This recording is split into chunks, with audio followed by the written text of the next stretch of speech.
Hallelujah hallelujah. तो आज आम देखु जहाँकि जीशु प्रभु खजुरी बाहुंगा पर्व आ कौन है जहाँकि जीशु प्रभु जन्म समय मध्य राजा आ सेवा कार्य करुवा समय लोक माने राजा बोली प्रोसेसन करते क्रुशार्पित होगा मृत्यु भोग करवा गोटे सप्ताह पूर्व से जेरूसालेम को विजय यात्रा कले आ लोक माने खजुरी डाल गुड़ाक आनी कौन कर प्रोसेसन कर हालेलुया నేను చూస్తున్నాను ఏంటంటే దేవుడు యెషయా ఎప్పుడైతే పుట్టారో అప్పుడు కూడా రాజాగా ఇంకా ఇప్పుడు చూస్తున్నాము ఈ రోజు ఆ ఖజూరి చెట్టు అంటారు ఆ చెట్టుకి తీసుకొని దేవుడికి మహిమ చేస్తారు రాజాగా तो प्रभु को गौरव आम जहाँ देखा पाऊ जे कौन लोक मैंने आसी राजा भाव जय जयगान करी होसाना दाऊद राजा दाऊद संतान होसाना दाऊद संतान होसाना कहवा लगे జనులు ప్రజలు వచ్చేసి దేవుడు యెషయాకి దావీదు కుమారుడు హోసానా హల్లెలూయా స్తోత్రం అనేసి అందరూ కూడా స్తోత్రం చేసి మహిమ చేశారు ए होसाना शब्द अर्थ कौन जानते हे प्रभु आम मान को रक्षा करो हे प्रभु आम मान को रक्षा करो ఈ హోసానా అంటే దానికి అర్థం ఏంటంటే యెషయా మనకి రక్ష చేయండి అని అర్థం तार कारण होची सेते बेले रोमियो शासन चलीथिला सारा पृथ्वी रे रोमियो शासन चलीथिला అప్పుడు రోమియో అందరికి కూడా శాసన చేసేవారు आपण रोमियो शासन चलीथिबा सकासु रोमियो सरकार लोक मान को बहुत अत्याचार करथिला एवं पूरा निष्ठुर भाव में शासन करथिले ఆ రోమియో సర్కార్ అన్నమాట అప్పుడు ప్రజలందరికీ ఎక్కువ కష్టం ఇచ్చేవారు इस्राएल लोक माने कौन भाविले आमको किए उद्धार करिवो किए उद्धार करिवो आ से माने सतरे जने उद्धार करता आसीबे आ से मसीह ख्रीष्ट बोलकर से माने विश्वास थिला किंतु सतरे से ख्रीष्ट जीसु को से माने चिन्हि पारिले नाही देखिबा को पाऊ जे कोन ए रोमियो सरकार रो अंडर रे कोन पिलातो मध्ये चाकरी करथिले हेरोद मध्ये चाकरी करथिले आपण ए रोमियो सरकार यही प्रकार भाव में लोक मान बेसी समस्या दूर ఈ రోమియో సర్కార్ చూస్తుంటే అందరికీ కూడా ఎక్కువ కష్టం ఇచ్చేవారు లోని ఒంటరిగా పిలాతో హేరోదు కూడా రాజాగా అక్కడ పనిచేసేవారు तो सेमानकर विश्वास थिला जे निश्चय जने मसीह आसीबे किंतु सत्य जेतेबेले से मसीह बा जे उद्धारकर्ता ख्रीष्ट आसीबे सेमाने चिन्हि पारिले नाही ఆ ఇశ్రాయేల్ ప్రజలు అందరూ కూడా వెయిట్ చేశారు ఖచ్చితంగా ఒక మసీహ యేసయ్య వస్తారనేసి కానీ యేసయ్య ఎప్పుడైతే అక్కడికి వచ్చారో పుట్టారో వాళ్ళు మాత్రం పోల్చలేకపోయారు जाकी जोहन पुस्तक रे हमें किछि अंश देखिबा परंतु मो सहित जोहन सुवार्ता जे जीसु को शिष्य माने मध्य चिन्हि पारिले नाही बोली को लिखा अछि ఈ యోహాను సువార్తలోని రాసి ఉంది శిష్యులు కూడా పోల్చలేకపోయారు యేసయ్యకి అని రాసి ఉంది तो आज ए प्रकार गोटे दिन रे जीसु प्रभु जेरूशलेम को खजुरी बाहुंगा पर्व बा गध ऊपर चढ़ी करी यात्रा करिथिले చూస్తున్నాం ఏంటంటే ఒక గడ్డం మీద ఎక్కిసి యేసయ్య యాత్ర చేశారు గాడిద మీద ఎక్కిసి तो सेति पाए आज कोन आज दिन को खजुरी बाहुंगा पर्व बोली को केते लोक मध्य कहउछंती ఈ రోజుకి ఒక పండుగ కూడా అనేసి అందరూ చెప్తారు तो देखिबा जोन पुस्तक 12 अध्याय 12 पद रे किछि अंश तोलको पढि दिबा యోహాను సువార్త 12 చదువుదాం ତହିଁ ଆର ଦିନ ପର୍ବକୁ ଆସିଥିବା ବହୁ ସଂଖ୍ୟକ ଲୋକ ଯୀଶୁ ଜେରୁସାଲେମକୁ ଆସିଅଛନ୍ତି ବୋଲି ଶୁଣି ଖଜୁରୀ ବାହୁଙ୍ଗା ଘେନି ତାହାଙ୍କୁ ଭେଟିବା ନିମନ୍ତେ ବାହାରି ଗଲେ कोन बहु लोक बहु संख्यक लोक बाहरी गले उच्च स्वर रे कहिबाकु लागिले होसाना प्रभु को नाम रे जे आसुछंती से धन्य इस्राएल रो राजा सेते बेले कोन लोक माने यीशु को राजा भाବରେ संबोधन करके तांको जय जयगान कले ఇక్కడ చూస్తున్నాము ఈ ఎలాంటి రోజుల్లోనే దేవుడికి ఆ ఇశ్రాయేలు ప్రజలందరూ కూడా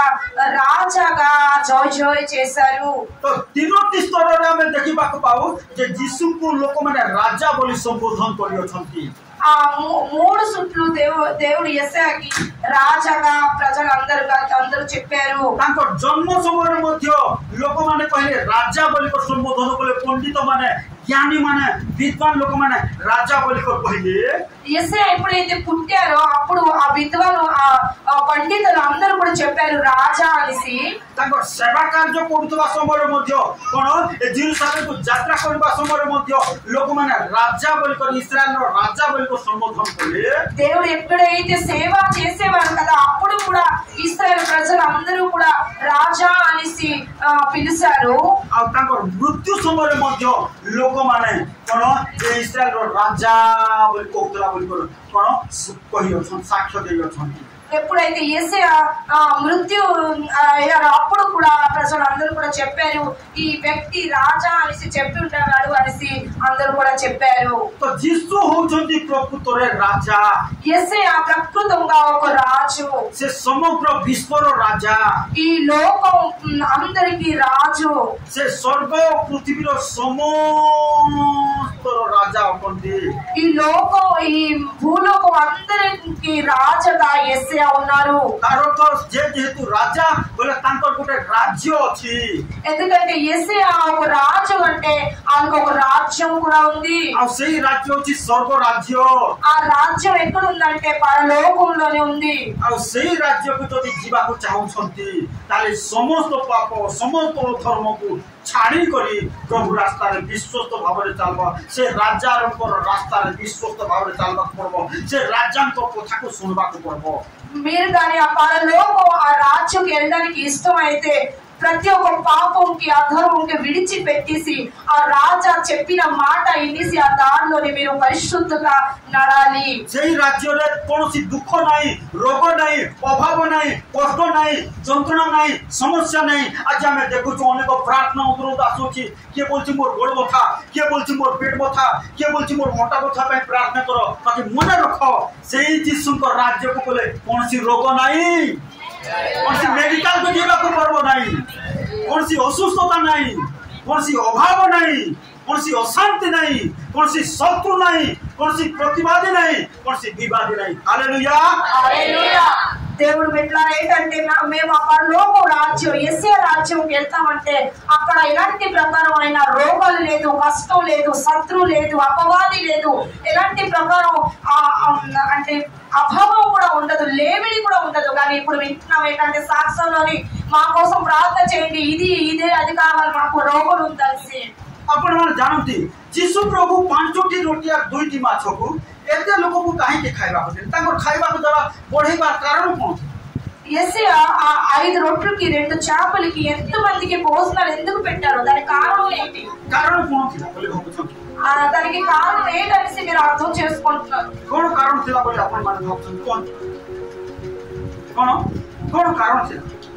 जे 5टी रोटी 2टी माछ को एते लोक को खाइबा यार कारण होची हा जे जानो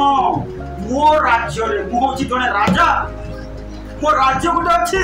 आ सेई राज्य रे मो राज्य रे कोनसी अभाव नै, प्राचुर्यता अछि. या जानो आ मते विश्वास करो आ से स्वर्ग राज्य पाई मन दियो लोक मान पे कोन अदृश्य वार्ता सुनाई. 5 రొట్టెలు 2 చేపలు ఎంతో 1000 మందికి తినిపించడం అర్థం ఏంటంటే అందరికీ కూడా అది చెప్పడం ఏంటంటే నా రాజ్యంలోని ఎలాంటి ప్రకారం లేమిడి లేదు, ప్రతి ఒక్క విశ్వకి ప్రచుర్యత ఉంది అనేసి అది చెప్పిన అలా కార్యం చేశారు. तो प्रिय प्रभु को लोक माने सेई राज्य को जदि जीवे ताले आपन मानको जीवन में कोनसी विषर अभाव हेबने. से राज्य रे दुख नै, से राज्य रे मृत्यु नै, से राज्य रे कष्ट नै, से राज्य रे अभाव नै. तो से राज्य प्रस्तुत होंगे. ఆ రాజ్యంకు కానీ వెళ్దామంటే ఆ రాజ్యంలోనే దుఃఖం లేదు, మృత్యు లేదు, కష్టం లేదు. ఆ రాజ్యం కోసం మీరు ప్రస్తుతం అవ్వండి. तो सेति पाई वाक्य रे लिखा जाए फिलिपियो पुस्तक 3:20 पद रे लिखा जाए कोन लिखा जाए पाउलो प्रभु को दास कहउछंती आमे माने रात को कोन से राज्य रो प्रजा, आमे माने तो स्वर्ग रो प्रजा बोली कहउछंती. ఫిలిప్పీ రాసిన పత్రిక 3:20లో రాసింది आमे माने तो स्वर्गर प्रजा हाँ से स्थान मध्य आमे माने त्राणकर्ता प्रभु यीशु ख्रीष्ट को आगमन अपेक्षा रे अछु आमे माने स्वर्गर प्रजा हालेलुया हालेलुया वर्तमान कोठीर प्रजा जयपुर प्रजा ए उड़ीसार प्रजा ए जयपुर प्रजा हम नारे आधार कार्ड अछि अरे स्वर्गर आधार कार्ड करो शिशिर बाबू से राज्य को दिबा कहले सेतिर आधार कार्ड करो एतिर आधार कार्ड करिछो पान कार्ड करिछो आ को कार्ड करिछो से स्वर्गर आधार कार्ड करो और से स्वर्गर आधार कार्ड होची परित्राण हालेलुया हालेलुया हालेलुया से स्वर्गर आधार कार्ड करो से आधार कार्ड होची से आधार कार्ड होता परित्राण దేవుడు పెట్టారా ఏంటంటే మేము ఆ పరలోకం ప్రజలము కానీ ఇప్పుడు మేము ఎక్కడ ప్రజలము ఈ జైపూర్ ఈ ఒడిశా ప్రజలము ఎక్కడ ఉన్నామనేసి మేము మాకు ఒక ఆధార్ కార్డు ఉంది అలాగే మేము దేవుడు రాజ్యంకి వెళ్ళడానికి ఒక కార్డు కావాలి అదేంటంటే రక్షణ కార్డు మనకు ఉండాలి तो प्रभु आज कथा कहउछन प्रिय भाई भौणी माने सही राज्य को जीवा कहले जेतो हमर जने राजा आज प्रकार गोटे दिन रे से गध ऊपर बसी कर आसिले आ विजय यात्रा कले को घोड़ा ऊपर हाथी ऊपर बसिले नहीं गध ऊपर बसिले దేవుడు పెట్టారా ఏంటంటే గాడిదలోనే ఎస్ఏ కూర్చొని ఆ విజయ యాత్ర చేశారు కానీ గుర్రంలోనే లేకపోతే ఏదైనా ఎనుగులోనే కూర్చొని ఆ విజయ యాత్ర చేయలేదు से काहे कि गध ऊपर बसिले ఎందుకు గాడిద మీద కూర్చున్నారు गध कोन परिथाय गध अनेक क्विंटल ओजन वही वही को चाली थाए ఆ గాడిది పని ఏంటంటే ఎక్కువ కుంటలు అన్ని కూడా బరువు బస్తులు మోసుకొని వెళ్తది तो सही पाई से पहले देखो रे बाबू ए गध को देखो ए गध पर मु बसी के जाउची किंतु कोन ए गध कोन मते बही को नउची सही प्रकार मु मध्य बही कि नेबी कोन बही कि नेबी ए जगतर पाप को ए कालवरी कुशल को बही कि नेबी बोली को कोन गध को व्यवहार करे गध ठार सिख ए गध जेंती जिनिस को बही के नै जाउची मु मते बही को नेबी कोन का धन संपत्ति बही को नेबी नै तुम मान पाप अधर्म अपराध को कोन रोग को व्याधि को समस्या को पाप को अशुचिता को मु बही को नेबी बही को नै जाउची आ बही को देले आ सही पाप पाई से मृत्यु भोगले या जणैबा पाई कोन से गध ऊपर बसी विजय यात्रा करे దేవుడు పెట్టారా తెలుగు కోసం వాళ్ళు గాడిద మీద కూర్చొని విజయ యాత్ర చేశారు ఆ గాడిద పని ఏంటి కుంటలు ఆ వస్తువులకి మోసుకొని వెళ్తాది దేవుడు అదే చెప్పారు ఈ గాడిద ఎలాగో ఎంతో కుంటలు మోస్తుందో అలాగే నేను ఈ ప్రజలందరి కోసం అందరూ పాపం నేను ఈ సిలువ మీద నేను మోసుకొని నేను ఎక్కుతాను నేను అనేసి దేవుడు అది చెప్పారు कोन एते सब देखिला परे खोलम सहित देखिबा जाक जन पुस्तक 12 अध्याय 16 पदर लेखा अछि शिष्य माने किछि बुझी पारिले नाही యోహన సువార్త 12లోని 16లో రాసుంది कहां को शिष्य माने प्रथमे बुझी पारले नहीं किछि बुझी पारले नहीं ए गध ऊपर बसबाटा बुझी पारले नहीं कोन जीसु कहले बाबू रे मु मृत्यु भोग करबा के रहउची किछि बुझी पारले नहीं कोन मु 3 दिन ऊपर उठिबी किछि बुझी पारले नहीं उल्टा भीतर कहले कोन बोल कर कहले प्रभु आपन को कोनसी दुख न घटू कोन बोल कर कहले यीशु प्रभु देखो रे बाबू मनुष्य पुत्र को अनेक दुख भोग करबा को पड़बो कोन अनेक कष्ट सहिबा को पड़बो अनेक ताड़ना खाइबा को पड़बो माड़ खाइबा को पड़बो कष्ट सहिबा को पड़बो आ तृतीय दिन रे जी उठिबी बोली को कहबारो शिष्य माने किछि बुझी पाले नै आ भीतर कहले हे प्रभु आपन को कोन दुख न घटू हालेलुया हालेलुया మేము ఇక్కడ చూస్తున్నాము శిష్యునికి ఏది అర్థం అవ్వలేదు ఏంటంటే నేను సరిపోతాను 3 రోజులను లెగిస్తాను గాడిద మీద కూర్చోవడం యాత్ర చేయడం వారికి ఏది కూడా అర్థం అవ్వలేదు कोन भीतर कहले हे प्रभु आपन को एमिति कोनसी दुख न घटू बोली कर कहबारो यीशु प्रभु कहले कोन बोली कर कहले दूर हो शैतान बोल कर भीतर को कहले ఆ పీతరు ఎప్పుడైతే అన్నారు దేవుడికి మీకు ఏ కష్టం కూడా రావద్దు అనేసి దేవుడికి చెప్పినప్పుడే యేసయ్య అన్నారు దూరం సైతాన్ అనేసి వాళ్ళకి గదిరించాడు. माथी पुस्तक 15:16-22 जल्दी जल्दी पढ़ी दो खटिए మాథ్యూ సువార్త 16:22 पद बोले शीघ्र शीघ्र पढ़ी दो ସେଥିରେ भीतर କାହାକୁ ଗୋଟିଏ ପାଖକୁ यीशु को गोटे पाखो को ଘେନି ଯାଇ ଅନୁଯୋଗ କରି धीरे पर यीशु प्रभु को डाकी नेले और अनुजोग वाले गाली देले पुरी यीशु को एक गाली दोछि पुरी भीतर कोन बोली कर पाठ पढुछि देखो हां ଅନୁଯୋଗ କରି କହିବାକୁ ଲାଗିଲେ अनुजोग करी कहिबाकू लागिले हे प्रभु यीशु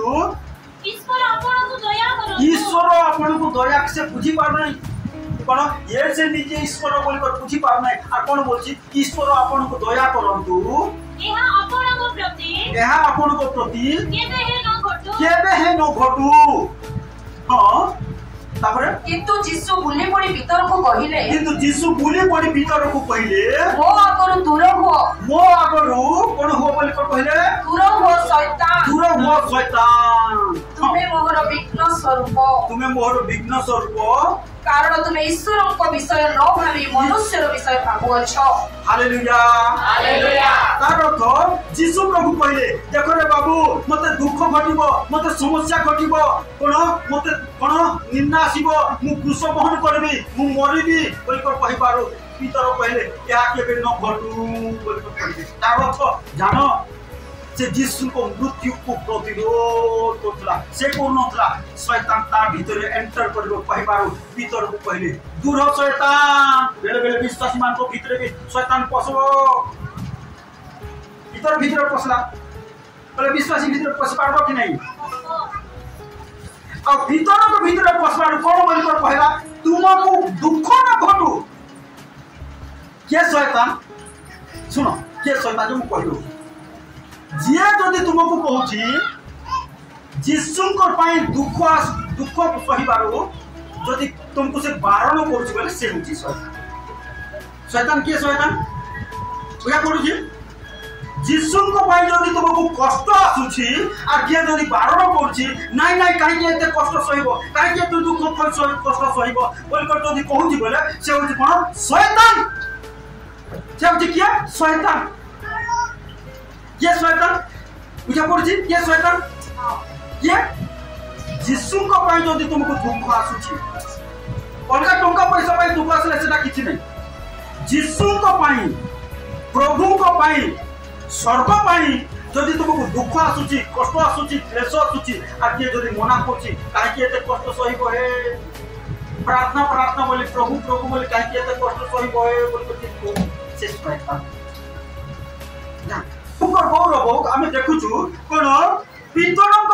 शैतान प्रवेश कला पीतल लोपला शैतान प्रवेशिंచాడు और सेति पय भीतर को प्रभु यीशु कहले दूर हो शैतान అందుకని యేసయ్య పీతరుకు చెప్పారు దూరం హో शैतान सेति पय आज आपण मानकर मत जीवन रो कबाट को बंद करंतु ताले शैतान आपण को जीवन रे पसी जाई पारे మీ జీవితంలో తలుపులు కూడా మూసేసేయండి ఎందుకంటే మీ జీవితంలోనే కూడా शैतान ప్రవేశిస్తాడు జాగ్రత్త और थोड़े हमें देखिबा को पाइबा जाकी शैतान प्रवेश कला कहा भीतरे इस्करियोत यहूदा भीतरे प्रवेश कला ఆ ఇస్కరియోత యూదా శిష్యులు ఆ లోపల కూడా शैतान ప్రవేశించాడు और से किंतु सेति रक्षा पाई पारला नाही అక్కడి నుంచి ఆరో రక్ష పొందుకోలేదు कोन भीतर की रक्षा पाई पारिले పీతరు మాత్రం రక్ష పొందుకున్నాడు ताकि तीन थर अस्वीकार कले मत रक्षा पाइले మూడు సుట్లు అస్వీకారం చేశారు అయినా సరే రక్ష పొందుకున్నాడు किंतु ईश्वर यहूदा रक्षा पाई पारला नाही కానీ ఇస్కరియోత యూదా మాత్రం రక్షణ పొందుకోలేదు तो जानू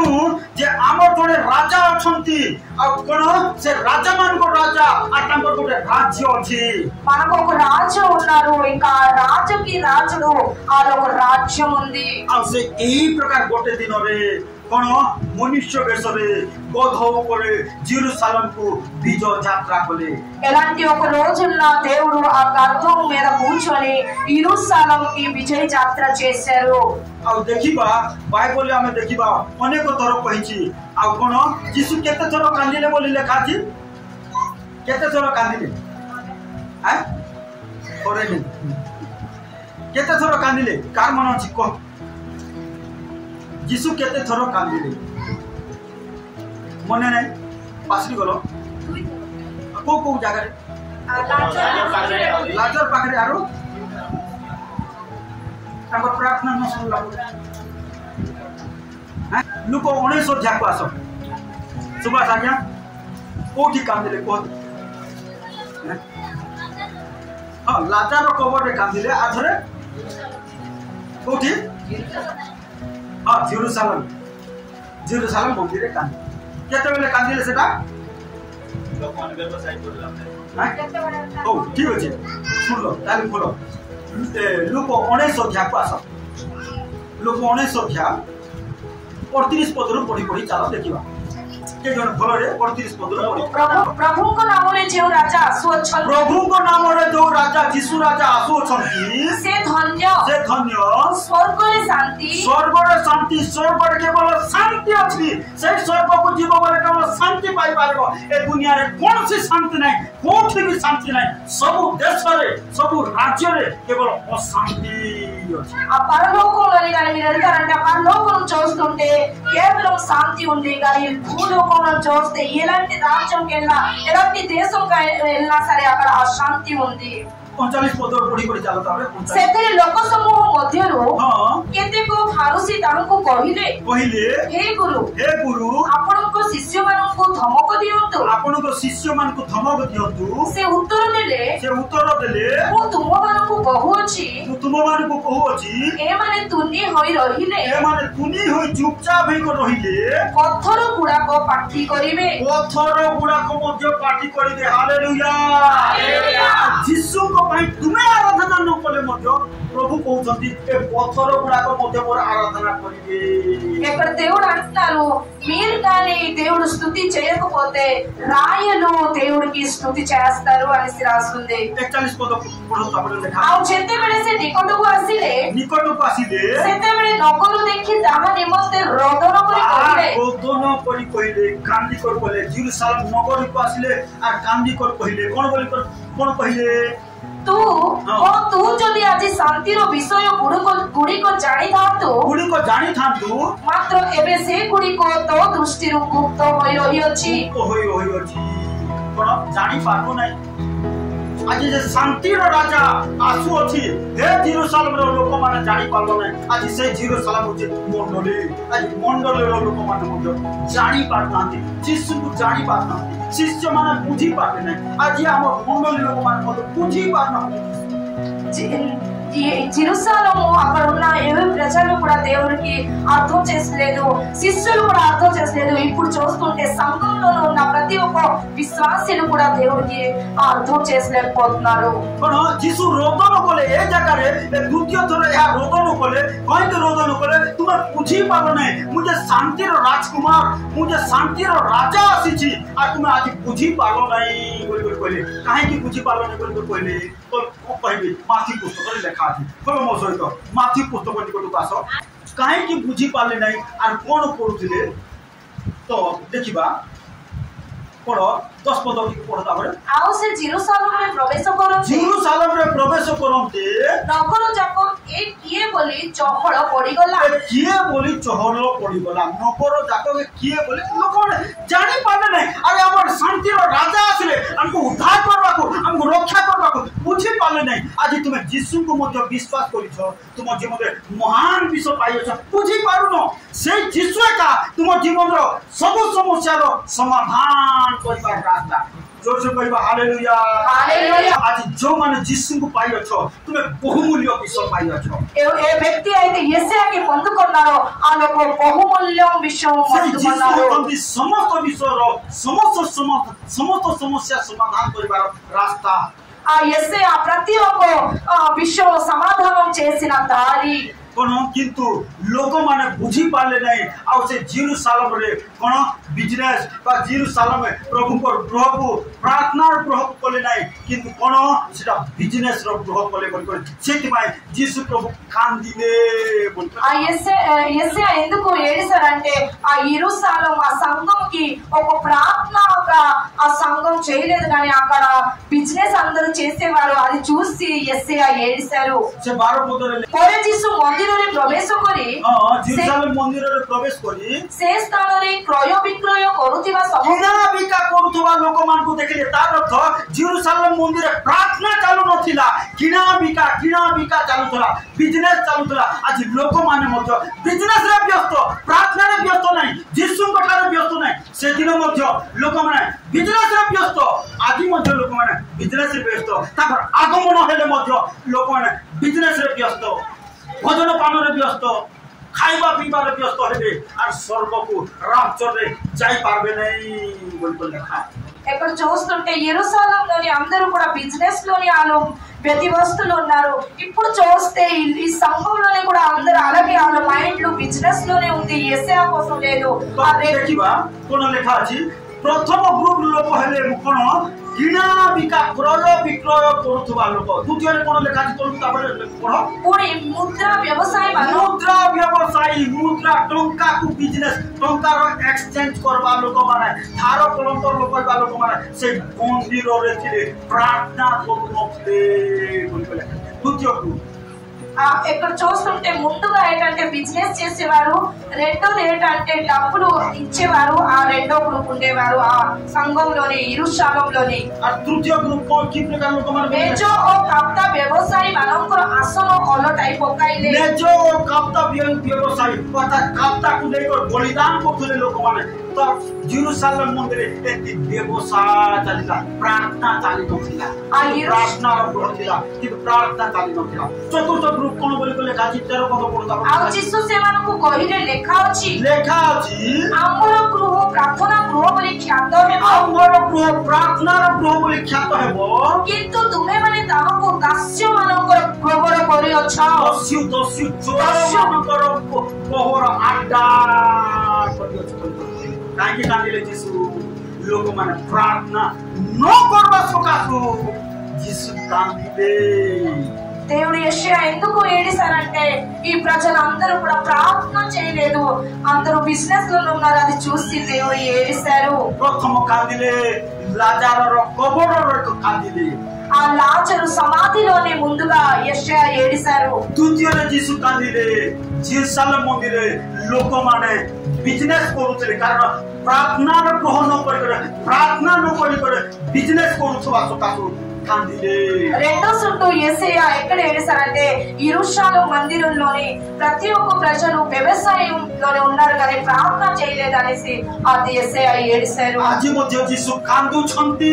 ଲୋକମାନଙ୍କ ପାଇଁ କାନ୍ଦୁଛନ୍ତି. ଆରେ ତୁମେ ମତେ ବୁଝି ପାରିଲ ନାହିଁ, ଶିଷ୍ୟମାନେ ଯେମିତି ବୁଝି ପାରିଲେ ନାହିଁ, ଆଜି ମଣ୍ଡଳୀର ଲୋକମାନେ ତୁମେ ମଧ୍ୟ ବୁଝି ପାରୁନ କଣ ପ୍ରାର୍ଥନା ଛାଡ଼ି କରି ଆଜି ବେପାର ପାଇଁ ଯାଉଛ. ମତେ ବୁଝି ପାରିଲ ନାହିଁ ଯୋଉ प्रभु जे मु मोर रक्त ढालिली स्वर्गरु आसी करे तुमर पाप को बहिनली आ रक्त ढालिली तुमर पाई प्राण त्याग कली तुमर पाई मार खाइली तुमर पाई कोरोना मार खाइली तुमर पाई कंटार मुगर पिनिली तथापि तुमे बुझी पालो नाही आ प्रार्थना करूनो दस्यु मान राडा करियो व्यापार करूछो बोलबो यीशु कांदिले. ఇప్పుడు కూడా యేసయ్య తండ్రి ఏడుస్తున్నారు. ఎందుకంటే మీరందరూ కూడా ప్రార్థన చేయకుండా బిజినెస్ కి వెళ్ళిపోతున్నారు. దేవుడు సంఘంకి రాకుండా నేను మీకోసం పరలోకం విడిచి భూలోకంకి వచ్చాను, మీకోసం దెబ్బలు కాస్తాను, ఆ సిలువ మోస్తాను అనేసి అవన్నీ చెప్పేసి మన ప్రార్థన లేదు జీవితంలోనే అనేసి ఏడుస్తున్నారు.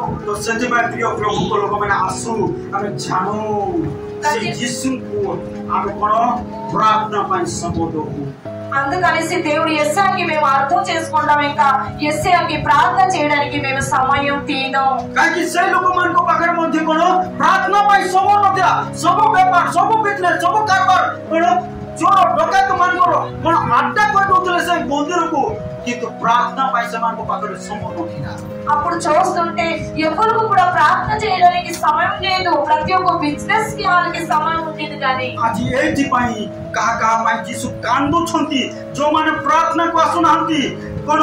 यीशु कांदुछते सेମାନଙ୍କ ପାଇଁ ମନେ ରଖ ପ୍ରିୟ ଭାଇ ଭଉଣୀ. କେତେ ଦିନ ଯୀଶୁକୁ କନ୍ଦାଇବ, କେତେ ଦିନ ଯୀଶୁକୁ କଣ୍ଟାର ମୁକୁଟ ପିନ୍ଧେଇବ, କେତେ ଦିନ ଯୀଶୁଙ୍କ ରାକ୍ଷୀ ହବା ପହରେଇବ ତୁମେ. దేవుడు బిడ్డలారా అర్థం చేసుకోండి. ఎవరైతే సంఘంకి రాకుండా బిజినెస్ చేస్తున్నారో వాళ్ళందరూ కూడా యేసుని ఏడిపిస్తున్నారు. మీరు అర్థం చేసుకోండి. ଆଉ କେତେ ଭାଇ ଭଉଣୀ ମାନଙ୍କ ପାଇଁ ଯୀଶୁ କାନ୍ଦୁଛନ୍ତି ଆଉ କହୁଛନ୍ତି କେତେ ମତେ କନ୍ଦାଇବ ରେ, କେତେ ମତେ କନ୍ଦାଇବ ବୋଲି ଯୀଶୁ କାନ୍ଦୁଛନ୍ତି। దేవుడు యేసయ్య ఈ రోజు చెప్తారు, నాకు ఎంత ఏడిపిస్తారు, మీరు ప్రార్థన చేయకుండా నాకు ఎంత ఏడిపిస్తారు అని దేవుడు చెప్తున్నారు। ଯୋଉମାନେ ଆଜି ଯୀଶୁଙ୍କୁ ପ୍ରାର୍ଥନା କରୁନାହାନ୍ତି, ପ୍ରାର୍ଥନାକୁ ଆସୁନାହାନ୍ତି, ସେମାନେ ଯୀଶୁକୁ କନ୍ଦଉଛ, ମନେ ରଖ କେତେ କନ୍ଦେଇବ ଯୀଶୁ କଣ କାନ୍ଦୁଛନ୍ତି ତୁମ ପାଇଁ, ମନେ ରଖ ଏହା ତୁମ ପାଇଁ ଆଶୀର୍ବାଦ ଯୁକ୍ତ ହେବ ନାହିଁ। దేవుడు యేసయ్య ఈ రోజు ఎంతమంది ప్రార్థన రాకుంటున్నారో వాళ్ళందరి కోసం దేవుడు ఏడుస్తున్నారు। అది మీకోసం ఆశీర్వాదం అవ్వదు, అది గుర్తుంచుకోండి। ଶେଷରେ ଏମିତି କନ୍ଦେଇବ ହେଲେ ଶେଷରେ ଶୈତାନ ତାପରେ ତୁମକୁ ଚାବୁଡ଼ି ପକାଇବ ଆଉ ନରକକୁ ନେଇଯିବାର ଚାନ୍ସେସ୍ ଅଛି ପ୍ରିୟ ଭାଇ। యేసయ్యకి కానీ మీరు ఎలాగా ఏడిపిస్తుంటే ఆ అపవాది సైతాన్ వచ్చి మీకు పట్టుకుంటది, ఇంకా నరకంకి తీసుకొని వెళ్ళిపోతుంది, జాగ్రత్తగా ఉండండి। ତ ସେଥିପାଇଁ ଜାଣ ଏ ଦ୍ୱିତୀୟ ଥର ଯୀଶୁ କାନ୍ଦିଲେ। ఈ రెండో సుట్లు దేవుడు ఏడిశారు। କାହିଁକି? ଲୋକମାନଙ୍କର ଅଧର୍ମ ସକାଶେ। ప్రజలు అలా అధర్మం కోసం କାନ୍ଦିଲେ ହେଲେ ବୁଝିପାରିବେ କି ବୋଲି ଭାବିଲେ ଆଉ ଯୀଶୁ କାନ୍ଦିଲେ ତଥାପି ଲୋକମାନେ ବୁଝିପାରିଲେ ନାହିଁ। యేసయ్య ఏడిశారు, ఏడిస్తే ఆయన ఈ ప్రజలందరూ అర్థం చేసుకుంటారు కదా అనేసి ఏడిశారు, కానీ అయినా సరే అలా అర్థం చేసుకోలేదు। ଏମାନଙ୍କ ପାପ ପାଇଁ ମୁଁ ମାଡ଼ ଖାଇଲେ ହେଲେ ବୁଝିପାରିବେ କି ବୋଲି ମାଡ଼ ଖାଇଲେ ତଥାପି ଲୋକମାନେ ବୁଝିପାରିଲେ ନାହିଁ। ఈ పాపం కోసం నేను దెబ్బలు కాస్తాను, దెబ్బలు కాస్తే కూడా ఇలా అర్థం అవుతుంది కదా అనేసి దెబ్బలు కాస్తారు, అయినా సరే అలా అర్థం చేసుకోలేదు। ଏମାନଙ୍କ ପାଇଁ କଣ ଏମାନଙ୍କ ପାପର ଭାର କାଲବାରୀ କ୍ରୁଶରେ ବୋହି ନେଇ କଣ କଣ୍ଟାର ମୁକୁଟ ପିନ୍ଧି ଦେଲେ ବୁଝିପାରିବେ କି ବୋଲି ଭାବିବାର ଲୋକମାନେ ତଥାପି ବୁଝିପାରିଲେ ନାହିଁ। నేను ఆ ఇనుము కిరీటి నేను వేసుకుంటాను, పాపం నేను సిలువలోని పట్టుకొని మోసి వెళ్తాను అని అర్థం చేసుకుంటారు కదా ఈ ప్రజలంతా కూడా, ఎవరు కూడా అర్థం చేసుకోలేదు। ଏମାନଙ୍କ ପାଇଁ ମୁଁ ଏମାନଙ୍କ ପାପ ପାଇଁ ମରିଗଲେ ହେଲେ କାଲେ ଏମାନେ ବୁଝିପାରିବେ କି ଆଉ ପୁନରୁତ୍ଥାନ କଲେ ବୁଝିପାରିବେ କି ବୋଲି କହିବାର ତଥାପି ଲୋକମାନେ ବୁଝିପାରିଲେ ନାହିଁ। ଆଜି ଯୀଶୁକୁ କନ୍ଦାଇଲେ କନ୍ଦାଇଲେ କନ୍ଦାଇଲେ ଆଜି ବି କନ୍ଦଉଛନ୍ତି ଲୋକମାନେ, କେତେ କନ୍ଦଉଛନ୍ତି ଯୋଉମାନେ ଆଜି ପ୍ରାର୍ଥନାକୁ ଆସୁନାହାନ୍ତି, କଣ ଏ ପ୍ରାର୍ଥନାକୁ ଆସୁନାହାନ୍ତି, ବିଜନେସ୍ କରୁଛନ୍ତି, ପ୍ରଭୁ ସେମାନଙ୍କ ପାଇଁ କାନ୍ଦୁଛନ୍ତି। ପ୍ରିୟ ଭାଇ ଭଉଣୀମାନେ ମନେ దేవుడు అన్నారు, నేను మృత్యు చేసి పునరుద్ధరణ అవుతాను, అయినా సరే ఇలా అర్థం చేసుకుంటారు కదా అనేసి, అయినా సరే ఇప్పటికి కూడా ప్రజలు అర్థం చేసుకోకుంటారు, బిజినెస్ చేస్తున్నారు, సంఘంకి రాకుంటున్నారు, అవన్నీ కూడా దేవుడికి ఏడిపిస్తున్నారు। ସେଇଥିପାଇଁ ପ୍ରିୟ ଭାଇ ଭଉଣୀମାନେ ଆସୁ ସେଇ ଯୀଶୁଙ୍କୁ ଆମେ ଗୌରବ ଦେଇ ମହିମା ଦେଇ ତାଙ୍କ ପାଦ ତଳେ ସମର୍ପିତ ହୋଇ ତାଙ୍କ ପାଇଁ କ୍ଷୁଧିତ ଦୂଷିତ ହୋଇ ତାଙ୍କ ପାଦ ତଳେ ଆମେ ପ୍ରାର୍ଥନା କରୁ, ଆରାଧନା କରୁ, ତାହେଲେ ସେଇ ଯୀଶୁ ମହିମାନ୍ୱିତ ହେବେ ଆଉ ଶୈତାନ ଲଜ୍ଜିତ ହେବ। దేవుడు పాదల కింద మేము నెమ్మదిగా మన ప్రాణం ఆత్మతోటి మేము కృష్ణగా మేము దేవుడు పాదలతోటి మేము స్తుతి మహిమ చేద్దాం। ପ୍ରଭୁଙ୍କ ଗୌରବ ହଉ। ପ୍ରଭୁ ଏ ସମସ୍ତ ବାକ୍ୟ ଦ୍ୱାରା କଥା କହୁଛନ୍ତି। ଆସ ଆମେ ଚକ୍ଷୁ ବନ୍ଦ କରିବା, ପ୍ରାର୍ଥନା କରିବା, କହିବା ପ୍ରଭୁକୁ, ଆଉ ପ୍ରଭୁ ମୁଁ ତୁମକୁ କନ୍ଦେଇବିନି, ପ୍ରଭୁ ତୁମ ରାସ୍ତାରେ ଚାଲିବି, ପ୍ରଭୁ ମୁଁ ପ୍ରାର୍ଥନାରେ ଲାଗି ରହିବି, ପ୍ରଭୁ ଓ ପ୍ରଭୁ ତୁମର ପାଇଁ କ୍ଷୁଧିତ ହେବି, ତୁମର ପାଇଁ ତୃଷିତ ହେବି, ତୁମର ଦିବାନା ହେବି, ତୁମର ଦିବାନୀ ହେବି, ପ୍ରଭୁ ମତେ ସାହାଯ୍ୟ କର ପ୍ରଭୁ ବୋଲି ପ୍ରଭୁ। ଆଉ ଆମେ କଣ ଯୀଶୁକୁ କନ୍ଦେଇବାନି? ପ୍ରିୟ ଭାଇ ଭଉଣୀମାନେ, ପ୍ରଭୁ ଆଜି କଥା କହୁଛନ୍ତି, ଆଜି ଆଉ କନ୍ଦାଉ ନାହିଁ ସେ ଯୀଶୁ, ସେ ତୁମ ପାଇଁ କାନ୍ଦୁଛନ୍ତି। ଫେରି ଆସ ସେ ଯୀଶୁ କରି ଆଜି ଭାଇ ତୁମେ କନ୍ଦାଉ ନାହିଁ ଆଉ ଯୀଶୁ ଯଦି କନ୍ଦାଇବ ତୁମକୁ ଆଶୀର୍ବାଦ ଯୁକ୍ତ ହେବ ନାହିଁ। ସେ ତୁମେ ଫେରି ଆସ ସେ ଯୀଶୁ କରି କୁହ, ଯୀଶୁ ପ୍ରଭୁ ଆଜି ମୋ ଜୀବନର ପ୍ରଭୁ, ମୋ ଜୀବନର ରାଜା ହୁଅ, ମୁଁ ତୁମ ରାସ୍ତାରେ ଚାଲିବି ପ୍ରଭୁ। ପ୍ରଭୁ ସାହାଯ୍ୟ ପ୍ରାପ୍ତି କରି ମଙ୍ଗଳମୟ ସଦା ପ୍ରଭୁ ତୁମକୁ ଧନ୍ୟବାଦ ଦେଉଛୁ ବାପା। ଯେତେବେଳେ ପ୍ରାର୍ଥନା କରୁଛୁ ଆଉ ଆମେ ତୁମକୁ କନ୍ଦାଇବୁନି ପ୍ରଭୁ, ତୁମେ କାନ୍ଦିଲ ଓ ପ୍ରଭୁ ଗର୍ଦ୍ଧବ ଶାବକରେ ଆରୋହଣ କରି ଜେରୁସାଲେମକୁ ଦେଖିଲ, ଜେରୁସାଲେମର ଅବସ୍ଥା, ମଣ୍ଡଳୀର ଅବସ୍ଥା ସେହିପରି ଆଜି ଅଛି ପ୍ରଭୁ। ଆଉ ତୁମେ ଦେଖି ମଣ୍ଡଳୀକୁ ଦେଖି କାନ୍ଦୁଛ ପ୍ରଭୁ। ଓ ପ୍ରଭୁ ଆଜି ମଣ୍ଡଳୀକୁ କ୍ଷମା କର, ଆଜି ମଣ୍ଡଳୀର ବିଶ୍ୱାସୀ ମାନଙ୍କୁ କ୍ଷମା କର ପ୍ରଭୁ, ଦୟାକର ପ୍ରଭୁ ତୁମ ଅନୁଗ୍ରହ କର, ସେମାନଙ୍କର ଅପରାଧ ଗଣନା କର ପ୍ରଭୁ, ସେମାନଙ୍କର ପାପ କ୍ଷମା କରିଦିଅ ପ୍ରଭୁ, ସେମାନଙ୍କୁ ତୁମେ ଦୟା କର ପ୍ରଭୁ, ସେମାନଙ୍କୁ ଅନୁଗ୍ରହ କର ପ୍ରଭୁ, ସେମାନଙ୍କୁ ସାହାଯ୍ୟ କର ପ୍ରଭୁ, ଦୟା କର जो माने दुर्बल पीड़ित असुस्थ रोगाग्रस्त अच्छा प्रभु आम प्रार्थना करूँ विशेषकर शुभेच्छा भणी निमंत प्रार्थना कर कार्य करवा समस्त दुर्बलकारी आत्मा समस्त रोगर आत्मा को आम जीशु का नाम अग्राह्य से भणी मुक्त अटे जीशु का नाम से भणी मुक्त अटे यस नाजर तो जीशु का नाम तुम्हार आरोग्यता को मु जीशु का नाम घोषणा कर साइला जाओ पड़े ओ तुम्हार आरोग्यता को हमें नाजर तो जीशु का नाम घोषणा कर संतोषी घोड़ी पड़े ओ तुम्हार आरोग्यता को हमें नाजर तो जीशु का नाम घोषणा कर परमेश्वर ओ महिमा ऊपर तुम्हार आरोग्यता को हमें जीशु का नाम घोषणा कर परमेश्वर जो मैंने आहरी दुर्बल पीड़ित असुस्थ रोगाग्रस्त अच्छा प्रभु जो मैंने ब्लड प्रेशर सुगर पीड़ित अच्छा प्रभु तुम आरोग्यता को आम नाजर जीशु का नाम घोषणा कर कौन रोगर आत्मा ए मंडल रही पार्ब ना आम जीशु का नाम अग्राह्य कर समस्त प्रभु तुम्हें दया कर साहाय्य कर प्रत्येक परिवार को पारिवारिक भाव में आशीर्वाद कर प्रत्येक व्यक्ति को व्यक्तिगत भाव में आशीर्वाद करो ओ युवा युवती मान को आशीर्वाद करो ओ सान पुओ झियो संडे स्कूल पिला मान को तुम्हें आशीर्वाद करो प्रत्येक परिवार चाकरी बिजनेस रे प्रचुर आशीर्वाद करो प्रभु अधिक अधिक प्रार्थना लगी रही पार तुम क्षुदित तृषित हो प्रभु तुम्हें साहाय्य करो दया करो समस्त को एकत्र आशीर्वाद करो निश्चय आम प्रार्थना शुणिच उत्तर देच साहाय्य कर धन्यवाद दूँ और प्रार्थना कर प्रभु ओ प्रभु विशेषकर प्रार्थना कर सत्यराम रामागार ओ प्रभु नाती निमंत प्रभु तुम्हें आरोग्य कर ओ भवानी बापा निमंत प्रार्थना कर दादा राजू निमंत प्रार्थना कर तुम्हें आरोग्य कर जीशु का नाम तुम आरोग्यता को आम घोषणा कर सागर परमेश्वर राजा आत्मा सप्ताह कार्यक्रम को तुम हस्त दूँ जो भाई भाई माने संत माने नहीं प्रभु ओ ठीक भाव में कहे पवित्र आत्मा साहाय्य कर चालना दियो प्रेरणा दियो ओ प्रभु अनुग्रह कर दया कर सकल विषय तुम्हें गौरव कर निश्चय आम प्रार्थना शुणुच उत्तर देच साहाय्य कर प्रभु धन्यवाद